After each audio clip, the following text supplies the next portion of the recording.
ஆண்டவராகிய இயேசுவின் இனிய நாமம் மைமைப்படுவதாக. காதுள்ளவன் கேட்க கடவன் என்ற இந்த சத்தியம் டிவி நிகழ்ச்சியில் கலந்து கொள்ளுகிற உங்கள் ஒவ்வொருவரையும் ஆண்டவர் ஆசீர்வதிப்பாராக. எழுப்புதல் நம்முடைய தேசத்தில் வர வேண்டும் என்ற நோக்கத்தோடு இந்த நிகழ்ச்சிகள் நம்முடைய மத்தியில் கடந்து வருகிறது. இந்த நாளில் ஆண்டவர் நம்மோடு கூட பேச நாம் எதிர்பார்த்து காத்திருப்போம். மகிமையில் தங்கியிருக்க வேண்டும் என்ற தலைப்பின் கீழ் கடந்த வாரத்தில் நாம் கர்த்தருடைய வார்த்தையை நாம் கேட்டோம். தொடர்ந்து கர்த்தருடைய பாளையத்துக்கு புறம்பே இருந்த ஆசரிப்பு கூடாரத்துக்கு புறப்பட்டு போய் தேவனை தேடும் படிக்கு போகும்போது மோசே அங்கே தங்கியிருந்தார். அவர் வந்த பின்பு யோசுவா அங்கேயே தங்கியிருந்தார். தேவனுடைய மகிமையில் தங்கியிருக்கும்போது ஆண்டவர் நம்மை கொண்டு பெரிய காரியங்களை செய்வார் என்பதை குறித்து நாம் பார்த்தோம். இன்றைக்கு தேவனுடைய மகிமை தங்கியிருக்கும் அறையை நாம் ஏற்படுத்த வேண்டும். தேவனை சந்திப்பதற்கு இடத்தை நாம் ஆயத்தம் பண்ண வேண்டும். பழைய ஏற்பாட்டு காலங்களிலே மோசே தேவனுடைய மகிமையை கண்டவன். எலியா, எலிசா இவர்கள் எல்லாரும் தேவனுடைய மகிமையை சுமந்து சென்றவர்கள். புதிய ஏற்பாட்டு காலத்தில் தேவனுடைய மகிமை நம்மோடு கூட எப்பொழுதும் தங்கியிருப்பதற்கென்றே கர்த்தர் நம்மை அழைத்திருக்கிறார். அநேக தேவனுடைய ஊழியர்கள் எழுப்பப்பட்டு தேவனுடைய மகிமையை சுமந்து சென்றார்கள் என்பதில் சந்தேகமில்லை.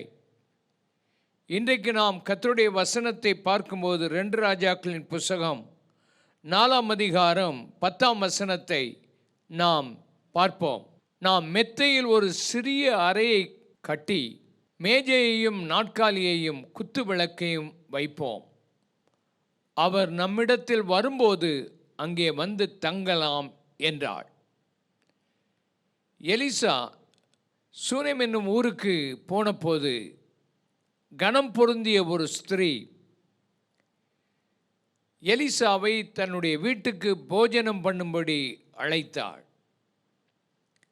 அவரை அவள் பார்த்தபோது இவரோடு கூட தேவன் இருப்பதை கண்டாள். இவர் ஒரு தேவனுடைய மனுஷன் என்பதையும் கண்டாள். அப்பொழுது தன்னுடைய கணவனை பார்த்து சொன்னார், இந்த மனுஷன் இந்த ஊருக்கு வரும்போது நம்முடைய வீட்டில் வந்து தங்க வேண்டும். அவருக்கு ஒரு அறையை கட்ட வேண்டும். அவர் அங்கே வந்து தங்கி நம்மோடு கூட போஜனம் செய்ய நாம் அவரை அழைக்க வேண்டும் என்று சொல்லி அவர் தங்குவதற்கு ஒரு அறையை கட்டினார்கள் என்பதை பார்க்கிறோம். எலிசா அங்கு வரும்போதெல்லாம் அந்த வீட்டில் வந்து தங்கினார். அருமையானவர்களே, இந்த தேவனுடைய மனுஷன் தங்கியிருக்கிறதற்கு ஒரு அறையை கட்ட வேண்டும் என்ற எண்ணத்தை அவர்களுக்கு ஆண்டவர் கொடுத்தது மாத்திரமல்ல, அவர்கள் அதை செய்வதற்குரிய செங்கல்கள், கற்கள், ஜன்னல்கள், படுக்கை, மேஜை, விளக்கு இப்படி போன்றவற்றை அவர்கள் ஆயத்தம் பண்ணி அந்த இடத்தை அவர்கள் கட்டினார்கள். அந்த இடத்திலே வந்து இந்த தேவனுடைய ஊழியர் மகிமை தங்கி அந்த ஊழியர் அங்கே தங்கும் போதெல்லாம் அந்த வீட்டுக்கு ஆசீர்வாதமாய் இருந்ததை நாம் பார்க்கிறோம். இன்றைக்கு ஆண்டவர் தம்முடைய மகிமையை எந்த இடத்திலும் நாம் பார்ப்பதற்கு வழியை திறந்து விட்டார். நாம் பழைய ஏற்பாட்டு காலத்தில் உள்ளவர்கள் அல்ல. பழைய ஏற்பாட்டு காலத்திலே தீர்க்கதரிசிகளை நாம் நம்பியிருக்க வேண்டியிருந்தது, ஊழியர்களை நம்பியிருக்க வேண்டியது இருந்தது. புதிய ஏற்பாட்டு காலத்துக்கு வரும்போது நாம் தேவனுடைய மகிமையை பார்ப்பதற்கு ஆண்டவர் நமக்கு ஒரு புதிய வாசலை திறந்திருக்கிறார். அவருடைய மகிமையை பார்ப்பதற்கு, தைரியத்தோடு போவதற்கு மகா பிரதான ஆசாரியர் ஒருவர் இருக்கிறார். ஆகையினாலே உங்கள் வீட்டில் ஆண்டவருடைய மகிமையை பார்க்க நீங்கள் அவரிடத்தில் போவதற்கு நீங்கள் ஒரு இடத்தை ஆயத்தப்படுத்த மாட்டீர்களா? உங்கள் வீட்டில் நீங்கள் அடிக்கடி போய் தேவ சமூகத்தில் இருப்பதற்குரிய ஒரு வாஞ்சியை கர்த்தர் கட்டளையிட்டு ஒரு எழுப்புதலை பார்க்கணும் என்று சொன்னால் அதற்கு விலை கொடுக்க வேண்டும். அதற்கு நீங்கள் ஆயத்தம் செய்ய வேண்டும். இந்த வீட்டார் அந்த தீர்க்கதரிசி வந்து தங்குவதற்கு என்னெல்லாம் ஆயத்தப்படுத்தி வைத்தார்கள் என்பதை பார்க்கிறோம். அந்த வீட்டுக்கு அவர் வந்தபோது அவருக்கு போஜனம் கொடுத்தார்கள். வகை வகையான போஜனங்களை அவர் சாப்பிடுவதற்கு அவர்கள் ஆயத்தம் செய்தார்கள். நம்முடைய ஆண்டவர் எதை விரும்புகிறார் அதை நாம் அவருக்கு செய்ய வேண்டும். நம்முடைய ஆண்டவர் எதை விரும்புகிறார்? ஆராதனையை விரும்புகிறார். இந்த உலகத்தில் பிசாசும் ஆராதனையைத்தான் விரும்புகிறான். அவன் ஆராதனையை விரும்பித்தான் அவன் அந்த பரலோகத்தில் கேருபாய் இருந்தவன் அவன் கீழே தள்ளப்பட்டு பிசாசாய் மாறினான். தேவனாகிய கர்த்தர் ஒருவருக்கே ஆராதனை. நம்முடைய வாழ்க்கையில் நம்முடைய ஜெபமெல்லாம் ஆராதனையாய் மாறினால் நலமாயிருக்கும். தேவன் எப்படிப்பட்டவர்? அவர் எப்படி இருக்கிறார்? அவருக்கு விதவிதமான போஜனத்தை நாம் கொடுக்க வேண்டும். அவருக்கு நன்றி சொல்ல வேண்டும், அவரை துதிக்க வேண்டும், அவரை பாட வேண்டும், அவரை மகிமைப்படுத்த வேண்டும். இதை ஆண்டவர் விரும்புகிற ஒன்று. அடுத்தது ஆண்டவர் எதை விரும்புகிறார்? அவர் உடைந்த உள்ளத்தை அவர் விரும்புகிறார். பெருமையானவர்களை அல்ல, உடைந்த உள்ளத்தை அவர் விரும்புகிறார். நொறுங்குண்டு நறுங்குண்ட ஒரு இருதயம் உடையவர்களை ஆண்டவர் தள்ளிவிட மாட்டார். அப்படிப்பட்ட இருதயம் உடையவர்களோடு கூட அவர் வந்து வாசம் பண்ணுவார். அந்த மகிமை உன் வாழ்க்கையில் தங்கி இருக்க வேண்டுமானால் நீ உன் வாழ்க்கையில் நொறுங்குண்ட ஒரு இருதயம் உனக்கு இருக்குதா? வாழ்க்கையில் உசியா ராஜாவை பார்க்கிறோம். அவன் தன் வாழ்க்கையில் வர வர பலத்த போது மேட்டுமையாகி கடைசியில் அவனுடைய நெற்றியில் குஷ்டரோகம் வந்து அவன் ராஜாக்கள் அண்டையிலே கல்லறையில் அவன் அடக்கம் பண்ணப்படாதவனாய் போய்விட்டான். அவனுடைய வாழ்க்கையில் வர வர தன்னுடைய வாழ்க்கையில் பெருமை வந்ததே தவிர தாழ்மை இல்லை. ஆனால் தாவீதோ தன்னுடைய வாழ்க்கையில் அவன் பாவம் செய்தாலும் தன் வாழ்க்கையில் நறுங்குண்டவனாக ஆண்டவரே நறுங்குண்ட இருதயத்தை நீர் புறக்கணிக்க மாட்டீர் என்று அழுதான். அவன் 7 முறை தேவ சமூகத்தில் அவன் ஜெபிப்பதற்கு தன்னை அர்ப்பணித்திருந்தான் என்பதை பார்க்கிறோம். உன்னுடைய வாழ்க்கையில் தேவனுடைய மகிமை தங்கியிருக்கிற ஒரு இடமாகிய தேவனை ஆராதித்து அவருக்கு கொடுக்க வேண்டிய போஜனத்தை நீ கொடுப்பாயானால் நிச்சயம் ஆண்டவரும் வாழ்க்கையில் பெரிய காரியங்களை செய்வார். நம்முடைய ஆண்டவர் மறைந்திருக்கிற தெய்வம். அந்த மறைந்திருக்கிற தெய்வத்தை நீ ஆவலோடு தேட வேண்டும் என்று வேதம் சொல்லுகிறது. நீ என்னை நோக்கி கூப்பிடு, முழு இருதயத்தோடு என்னை தேடுங்கள், தேடுகையில் கண்டுபிடிப்பீர்கள் என்று எரேமியா 29:13 சொல்லுகிறது அல்லவா? தேவனை முழு இருதயத்தோடும் நீ தேடும்போது தேடுகையில் நீ கண்டுபிடிப்பாய். முழு இருதயம் உனக்கு தேவை. சாது சுந்தர் சிங் அவர்கள்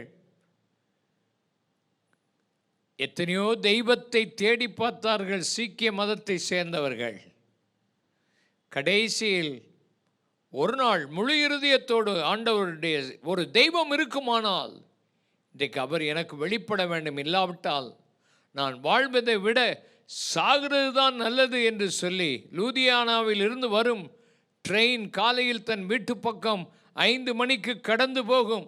அதிலே தலை கொடுத்து நான் மரித்து விடுவேன் என்று அவர் சொல்லிக்கொண்டு கர்த்தரை தேட ஆரம்பித்தார் முழு இருதயத்தோடு. அன்றைக்கு ஆண்டவர் அவருக்கு காட்சி அளித்தார். காட்சி அளித்த போது அவர் முழு இருதயத்தோடு கர்த்தரை தேடினார். தன்னுடைய வாழ்க்கையில் அவருடைய இருதயத்தை திருப்புவதற்கு சொந்தக்கார பெண்களை, அழகான பெண்களை அவருடைய குடும்பத்தார் அவருடைய அறைக்குள்ளே அனுப்பி வைத்த போது அவர் அந்த பெண்களை பார்த்து சொன்னாரா, எனக்கு ஒரே ஒரு இருதயம், அந்த இருதயத்தை இயேசுவுக்கு கொடுத்து விட்டேன். இனிமேல் உங்களுக்கெல்லாம் இந்த இருதயத்தை கொடுப்பதற்கு இன்னொரு இருதயம் இல்லை என்று சொல்லி அனுப்பிவிட்டார். வீட்டை விட்டு விரட்டப்பட்ட போது, காடுகளிலும் மலைகளிலும் அலைந்து திரிந்த போதும் இயேசு கிறிஸ்துவுக்காக 100க்கு 100 வாழ்ந்தது போல, தேவனை கண்டுபிடித்து அவருக்காகவே வாழ்ந்தது போல, நீங்களும் நானும் தேவனுடைய மகிமையை இந்த நாட்களிலே பார்ப்பதற்கும் அந்த மகிமையை நாம் அடைவதற்கு நாம் அவரோடு கூட தங்கி இருக்கிற அந்த இடத்தை ஏற்படுத்துவோமே. ஆனால் ஆண்டவர் நிச்சயம் நம்மை ஆசீர்வதிப்பார் என்பதிலே எந்த சந்தேகமே இல்லை. இந்த எலிசாவுக்கு இந்த சூனேமியாள் தன்னுடைய வீட்டிலே இடம் கொடுத்த போது, முதலாவது அது நிமித்தம் அவளுக்கு வந்த ஆசீர்வாதத்தை சற்று கவனித்து பாருங்கள். அப்பொழுது எலிசா தன்னுடைய வேலைக்காரனாகிய கேயாசியை அழைத்து, நாம் வரும்போதெல்லாம் நமக்கு வீட்டிலே தங்க இடம் கொடுத்து இவ்வளவு நம்மை கவனிக்கிறாளே, இவளுக்கு என்ன தேவை இருக்கிறது, இந்த தேவையை நாம் சந்திக்க வேண்டும் என்று சொன்னபோது அந்த கேயாசி கண்டுபிடித்தான், இவளுக்கு குழந்தை இல்லை, இவள் வாழ்க்கை வறட்சியான வாழ்க்கை, மலட்டுத்தன்மையான ஒரு வாழ்க்கை, பரியாசம் நிறைந்த ஒரு வாழ்க்கை, ஏளனப்படுத்தப்பட்ட ஒரு வாழ்க்கை அவளுக்கு இருந்தது. வெட்கத்துக்குள்ளாக இருந்தாள் அந்த ஊரிலே.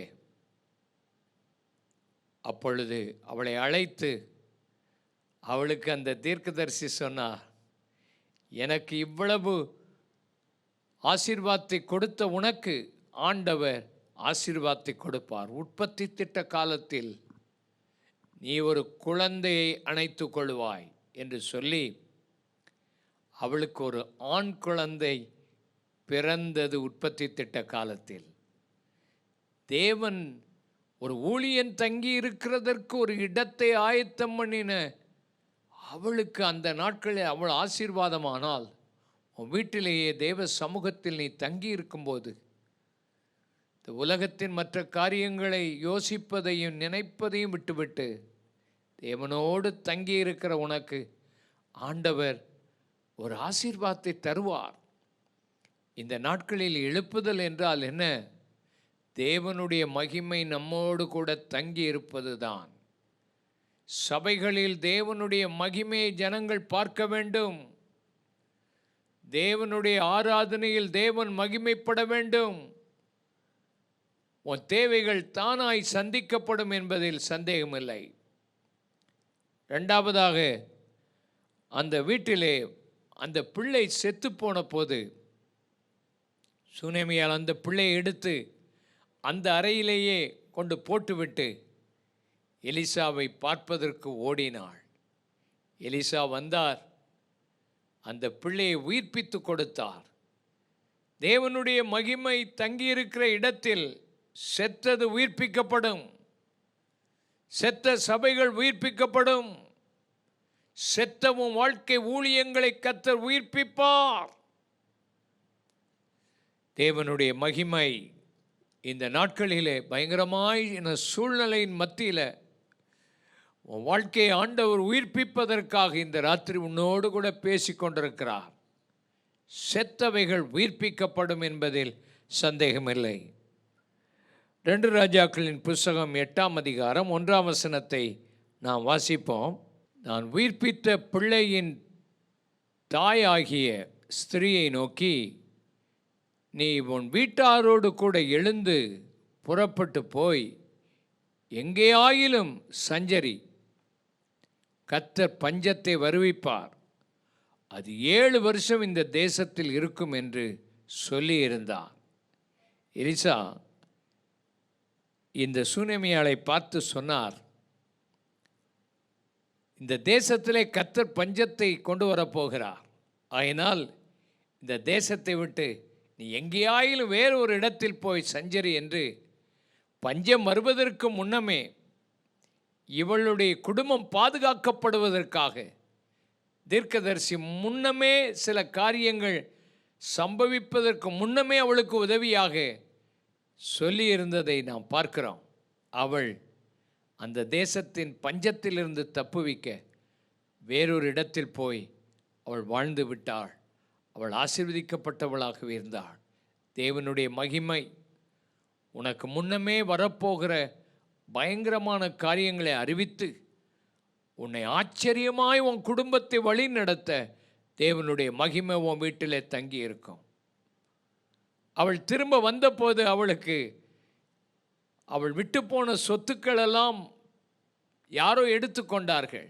ஆனால் அவள் திரும்ப வந்தபோது சரியா ராஜா கேயாசியை அழைத்து எலிசா செய்த அற்புதங்களையெல்லாம் கேட்டபோது எப்படி ஒரு செத்துப்போன குழந்தையை மறுபடியும் உயிரோடு கூட எழுப்பினார் என்கிறதை சொல்லிக்கொண்டே இருந்தபோது இந்த சூனேமியால் ராஜாவுக்கு முன்பாக போய் தான் இழந்து போன சொத்துக்களை தனக்கு திரும்ப கிடைக்க பண்ண வேண்டும் என்று கேட்டபோது அப்பொழுது கேயாசி சொன்னான், இந்த ஸ்திரீயினுடைய குழந்தையைத்தான் எலிசா உயிரோடு கூட எழுப்பினார் என்று சொன்னபோது அந்த மகள் இழந்து போன அத்தனை சொத்துக்களையும் அவள் திரும்ப பெற்றுக்கொள்வதற்கு ராஜா பிரதானிகளை ஏற்படுத்தி ஒழுங்கு செய்தார்.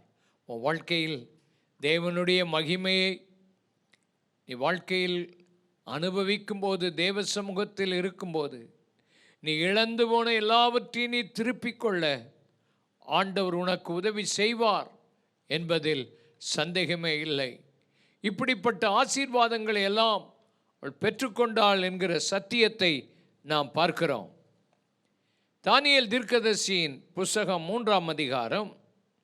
தானியேல் தீர்க்கதரிசன புஸ்தகத்தை நாம் வாசிக்கும்போது 3 முறை அவன் தேவ சமூகத்தில் போய் ஜெபம் பண்ணினார்.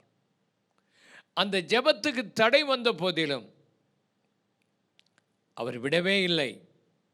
தேவ சமூகத்தில் முன்பு செய்தது போலவே பயந்து ஒளித்து கொண்டு அவர் ஜெபம் பண்ணவில்லை. ஜன்னலை திறந்து எருசலேமுக்கு நேராக ஆண்டவரை நோக்கி, அவருடைய சமூகத்தை நோக்கி தானியேல் ஊக்கமாய் ஜெபித்து வந்த அனுபவத்தை பார்க்கிறோம். அவருடைய வாழ்க்கையில் அந்த ஜெபத்திலே தேவனுடைய மகிமையை அவன் கண்டான். அடிக்கடி தேவ தூதர்கள் வந்தார்கள். கேப்ரியேல் தூதன் செய்தி கொண்டு வருகிறான். அவருடைய வாழ்க்கையில் மிகாவேல் தேவ தூதன் வருகிறார். தானியேல் தீர்க்கதரிசி விடாமல் ஜெபிக்கிற ஒரு தேவனுடைய மனுஷன். ராஜாங்கத்தில் பெரிய அதிகாரியாக இருந்தாலும், பல பொறுப்புகளிலே அவர் இருந்தாலும், அவருடைய வாழ்க்கையில் ஜெபம் செய்கிற காரியத்திலே விடாமல் அவர் தரித்திருந்தார். தடைகள் வந்த போதிலும் உயிருக்கும் பயப்படாமல் தேவ சமூகத்திலே அவர் ஜெபம் பண்ணின போது ஆண்டவர் அவருக்கு ரகசியங்களை வெளிப்படுத்தினார். சொப்பனங்களுக்குரிய அர்த்தங்களை ஆச்சரியமாக வெளிப்படுத்துகிறார். சொப்பனம் சொல்லாவிட்டாலும் மற்ற ஞானிகள், தேசத்துள்ள ஞானிகளுக்கெல்லாம் சொப்பனத்தை சொன்னால் அவன் எதையாவது ஒரு அர்த்தத்தை சொல்லுவான். ஆனால் ராஜா சொப்பனத்தையும் சொல்லவில்லை, அதுக்கு அர்த்தமும் சொல்ல வேண்டும் என்று சொன்னபோது தேவ சமூகத்திலே அவன் நண்பர்களோடு கூட தேவனை நோக்கி ஜெபித்த போது கர்த்தர் ரகசியங்களை அவனுக்கு வெளிப்படுத்தினார். காரணம், தேவனுடைய மகிமையை தேடுகிற ஒரு மனுஷன், தேவனுடைய மகிமையிலேயே தங்கியிருக்கிற அறை அவனுக்கு இருந்தது. அந்த இடத்தில் போய் தினந்தோறும் ஜெபிக்கிற ஒரு அனுபவத்தை நாம் பார்க்கிறோம். அருமையான விசுவாசிகளே, அருமையானவர்களே, தேவ சமூகத்தில் தினந்தோறும் விடாமல் தொடர்ந்து ஜெபிக்கிற ஒரு ஜெபம், ஒரு எழுப்புதலை காண வேண்டுமா? வாழ்க்கையில் ஒரு மாற்றத்தை காண வேண்டுமா? தொடர்ந்து விடாமல் ஜெபிக்கிற ஒரு ஜெபம் வேண்டும். தேவனுடைய மகிமை தங்கியிருக்கிற இடம் நமக்கு தேவை. அப்படிப்பட்ட ஒரு இடத்தை நீங்கள் கண்டுபிடியுங்கள். தானியேல் தீர்க்கதரிசி 4 ராஜாக்களுக்கு கீழே வேலை செய்தான். ராஜாக்களோ வந்து வந்து போய்விட்டார்கள். ஆனால் தானியேலோ 70 ஆண்டுகள் அவனுடைய வாலிப பிராயத்திலிருந்து பாபிலோனிலே அவன் இருந்தாலும் பாபிலோன் அவனை பிடிக்கவில்லை. நேபுகாத்நேச்சார் காலத்திலே அவன் அதிகாரியாக இருந்தான். பெல்சாத்சார் காலத்திலே அதிகாரியாக இருந்து பெல்சாத்சாருடைய நிலைமையை தெளிவாக விளக்கி காண்பித்தான். தரியு காலத்திலே அவன் இருந்தான். கோரேசின் காலத்தில் அவன் இருந்தான். பாபிலோனிலிருந்து மக்களை விடுதலையாக்கி எருசலேமுக்கு கொண்டு வருவதற்கு அவன் காரியத்தினுடைய நிலைமைகளை வேத புஸ்தகத்தின் மூலமாக அறிந்து கொண்டான் என்று தானியேல் 9ஆம் அதிகாரத்தில் நாம் வாசிக்கிறோம். 70 ஆண்டுகளுக்கு மேலே தேவனுடைய பிள்ளைகள் அங்கு அடிமைத்தனத்தில் இருக்கக்கூடாது என்று சொல்லி போராடினான். 400 வருஷம் எகிப்திலே இஸ்ரவேல் ஜனங்கள் அடிமைத்தனத்தில் இருக்க வேண்டும் என்று வேதத்தில் எழுதப்பட்டிருந்தது. ஆனால் அவர்கள் அடிமைத்தனத்திலிருந்து விடுதலையாக 430 ஆண்டுகள் ஆனது. 30 ஆண்டுகள் ஏன் அதிகமானது? அவர்களை விடுதலையாக்க ஒரு தலைவன் இல்லை. மோசே ஆண்டவர் உருவாக்கி அவனை அனுப்ப முன்னால 80 வருஷமானது ஒரு தலைவனை உருவாக்க. இன்றைக்கு அநேக திடீர் தலைவர்கள் உருவாகி விடுகிறார்கள். திடீர் ஊழியர்கள் வந்து விடுகிறார்கள். அழைப்பும் இல்லை, வாழ்க்கையில் தேவ சமூகத்தில் இருக்கிறதும் இல்லை. ஊழியத்தை ஆதாய தொழில் என்று எண்ணிக்கொண்டு ஓடுகிற மக்கள் ஏராளமாகிவிட்டார்கள். தேவனுடைய மகிமை தங்கிய இடத்தில் தங்கியிருந்து 70 ஆண்டுகளில் பாபிலோனியன் அடிமைத்தனத்திலிருந்து விடுதலையாவதற்கு தேவன் பயன்படுத்தினவர் இந்த தானியேல். இந்த தேசம் பயங்கரமான போக்கிலே போய்கொண்டிருக்கிறது. இந்த தேசத்தினுடைய நிலைமை மாறிக்கொண்டிருக்கிறது. ஆனால் உன்னையும் என்னையும் ஆண்டவர் தேவ சமூகத்தில் ஜெபிப்பதற்காக இந்த நாட்களில் அழைக்கிறார். அடிக்கடி தேவ சமூகத்துக்கு ஓடு. குடிக்கிற மனிதர்களை பார்க்கிறீர்கள், அடிக்ட் ஆகிவிட்டால் எப்போ குடிப்போம்.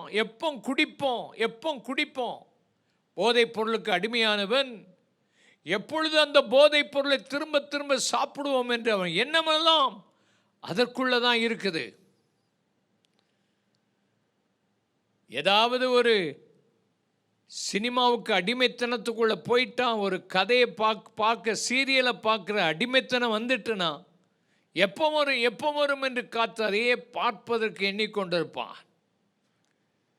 நீ தேவ சமூகத்துக்கு போவதற்குரிய அப்படிப்பட்ட ஒரு ஆசை உனக்குள்ள இருக்குதா? எப்போ ஆண்டவருடைய சமூகத்துக்கு வருவேன், எப்போ நான் அவரை பார்ப்பேன், எப்போ அவரோடு பேசுவேன், எப்போ அவர் என்னோடு வந்து பழகுவார், என் ஆவி அவரோடு கூட இணைக்கப்பட்ட அப்படிப்பட்ட ஒரு ஆசை உனக்குள்ளே வருமானால் இந்த நாட்களில் ஆண்டவர் உன்னை எடுத்து பயன்படுத்துவதில் மகிழ்ச்சியாக இருப்பார். ஒவ்வொருவருடைய வாழ்க்கையை பாருங்கள். ஆண்டவராகிய இயேசு கிறிஸ்துவின் வாழ்க்கையை பாருங்கள். எப்போ ஆண்டவருடைய சமூகத்துக்கு போவன் ஒரு இடத்தை தேடி ஓடினார். வனாந்திரத்தில் மார்க் 1:35 வாசிக்கும் போது அதிகாலையில் இருட்டோடு எழுந்து வனாந்திரமான ஒரு இடத்துக்கு போய் அங்கே தனிமையாய் அவர் இருந்தார் என்று வேதத்தில் வாசிக்கிறோம். யோவான் சுவிசேஷம் 18ஆம் அதிகாரத்தை வாசிக்கும்போது கெதரோன் என்ற ஒரு ஆற்றுக்கு அக்கறையில் இருந்த ஒரு தோட்டத்துக்கு போய் அடிக்கடி ஜெபம் பண்ணினார். இயேசு கிறிஸ்து ஒலிவ மலைக்கு இரவு நேரத்தில் போனார். அங்கு போய் பிதாவோடு தங்கியிருந்தார். அவர் தேவனுடைய மகிமையை கண்டார். மறுரூப மலைக்கு போன போது தேவனுடைய மகிமை இறங்கி வந்ததை நீங்கள் பார்க்கிறீர்கள். கைகளை உயர்த்தி, ஆண்டவரே, என் வாழ்க்கையில் இயேசுவை போல நானும் தேவனுடைய மகிமை தங்கியிருக்கிற இடங்களுக்கு நான் போய் தேவனோடு தங்கியிருக்கிற நேரத்தை என் வாழ்க்கையில் நான் வைத்துக்கொள்ள உதவி செய்ய மாட்டேரா? ஆபிரகாம் குறிப்பிட்ட இடத்துக்கு போனான். ஆதியாகமம் 18ஆம் அதிகாரத்தில் தேவன் அவனோடு கூட இறங்கி வந்து பேசினார். தேவனுடைய மகிமையை அவன் கண்டான். தேவன் அந்த இடத்துக்கு வந்தார் என்பதை பார்க்கிறோம். அவன் போன பின்பு தேவன் போய்விட்டார் என்று வேதத்தில் வாசிக்கிறோம். நீ தேவனை சந்திக்கிற ஒரு இடம், ஒரு ஜெபம் உன் வாழ்க்கையில் உருவாகி கொண்டிருக்கிறதா? இல்லாவிட்டால் இன்றைக்கு உன் வாழ்க்கையை நீ அர்ப்பணிப்பாயா? சண்டே அடிலைஜா என்ற ஒரு கர்த்தருடைய தாசனை நான் நேரடியாய் பார்த்திருக்கிறேன், சந்தித்திருக்கிறேன். கீவ் என்ற உக்ரைன் தேசத்தில் ஒரு ஆப்பிரிக்க தேசத்துக்காரன் போய் பல நாட்கள் காத்திருந்து ஜெபித்தான். ஒவ்வொரு மாதத்திலும் 3 நாட்கள் 7 நாட்கள் முழுவதுமாக உபவாசம் பண்ணி ஜெபம் பண்ணினார் அந்த ஊருக்காக. ஒரு கருப்பு மனிதன், சிவப்பு மனிதர்கள் வாழ்கிற யூரோப் தேசத்தில் ஒரு எழுப்புதலை கொண்டு வந்தார். கொஞ்ச நாட்களில் 20,000 மக்கள் அவருடைய ஆலய ஆராதனைக்கு வந்தார்கள். 300 இடத்தில் சபைகளை ஸ்தாபித்தார். எப்படி தேவனை சந்திக்க ஒரு இடத்துக்கு புறப்பட்டு போனார். அதே போல் பென்னிஹின் 1 வருடம் தன்னுடைய அறையை பூட்டிக் கொண்டு பரிசுத்த ஆவியானோரோடு இடைப்பட்டு தேவ சமூகத்தில் தேவ மகிமையை கண்டு வெளியே வந்தபோது ஏராளமான மக்கள் தேவனுடைய வல்லமையை கண்டு ஆசீர்வதிக்கப்பட்டதை காண முடியும். அது மாத்திரம் ஏனோக் அடிபோய் என்ற தேவனுடைய தாசன் நைஜீரியாவில் லோகோஸ் என்ற இடத்தில் கர்த்தருடைய ஊழியத்தை செய்கிறவர். சாதாரண மனிதர் தான், சிம்பிளாக பேசுவார். ஆனால் அவருடைய வார்த்தையை கேட்டு அவர் 1 மாதம், டிசம்பர் மாதம் முழுவதும் ஆண்டவர் சமூகத்தில் கிடப்பார். வெளியே வந்தால் அற்புத அடையாளங்கள் நடக்கும். ஒரு ஆல் நைட் ப்ரேயருக்கு மாத்திரம் 20 லட்சத்துக்கு மேலே மக்கள் கூடி வருவார்கள். அப்படி ஆண்டவர் பயன்படுத்துகிறார். உன்னையும் கூட ஆண்டவர் பயன்படுத்துவதற்கு விரும்பி கொண்டிருக்கிறார். உன்னை ஒப்பு கொடுப்பாயா? கர்த்தாவே, உம்முடைய மகிமை தங்கிய ஒரு இடம் என் வீட்டில் வரணும், நான் ஜெபிக்கணும். அப்படிப்பட்ட ஒரு நேரத்தை ஒதுக்க எனக்கு உதவி செய்யும். அடிக்கடி நான் வருவதற்கு எனக்கு உதவி செய்யும். என் சபை அப்படி மாறட்டும், என் வாழ்க்கை அப்படி மாறட்டும், என் ஊழியம் மாறட்டும், என் வீட்டுக்குள்ளே தேவ மகிமை வரட்டும் என்று ஒப்புக்கொடு. கர்த்தர் உன்னை ஆசீர்வதிப்பார். கண்களை மூடி ஜெபம் பண்ணுவோம். பரிசுத்த பிதாவே, உம்முடைய திருநாமம் மகிமைப்படுவதாக. உம்முடைய பிள்ளைகள் இன்றைக்கு கேட்ட வார்த்தைகளை அவருடைய இருதயத்துக்குள்ளே நீர் மறைத்து கொள்ளும். உம்முடைய அபிஷேகத்தினுடைய வல்லமை அவர்கள் மேல் வரும்படி நாங்கள் ஜெபிக்கிறோம். அவர்களுடைய வீட்டை நீர் மாற்றி அமையும். இந்த வார்த்தையை கேட்கிற ஒவ்வொருடைய வாழ்க்கையை மாற்றும். தனி ஜெபம் இல்லாமல் வறட்சி அடைந்து வாழ்க்கையில் தொய்ந்து போயிருக்கிற உன்னை கர்த்தர் உயிர்ப்பிக்கிறார். கர்த்தருடைய மகிமை இந்த நாட்கள் நீ பார்க்க போகிறாய். நீ கர்த்தருடைய மகிமையை கண்ட புருஷனாயிருப்பதற்கு கர்த்தர் உன்னை அழைக்கிறார். அருமையான மகளே, பயப்படாதே, கர்த்தர் உன்னோடு கூட இருக்கிறார். இந்த வார்த்தைகளை மறுபடியும் உன்னோடு பேசி உன்னை உயிர்ப்பிக்கிறதை நீ பார்ப்பாயாக. எழுப்புதல் சீக்கிரம் வரப்போகிறது. ஒரு மாற்றத்தை கர்த்தர் உனக்குள்ளே கொண்டு வந்து கொண்டிருக்கிறார் என்பதில் சந்தேகமே இல்லை. கர்த்தாவே, இந்த வார்த்தையை கேட்கிற ஒவ்வொருவரையும் நீர் ஆசீர்வதியும்.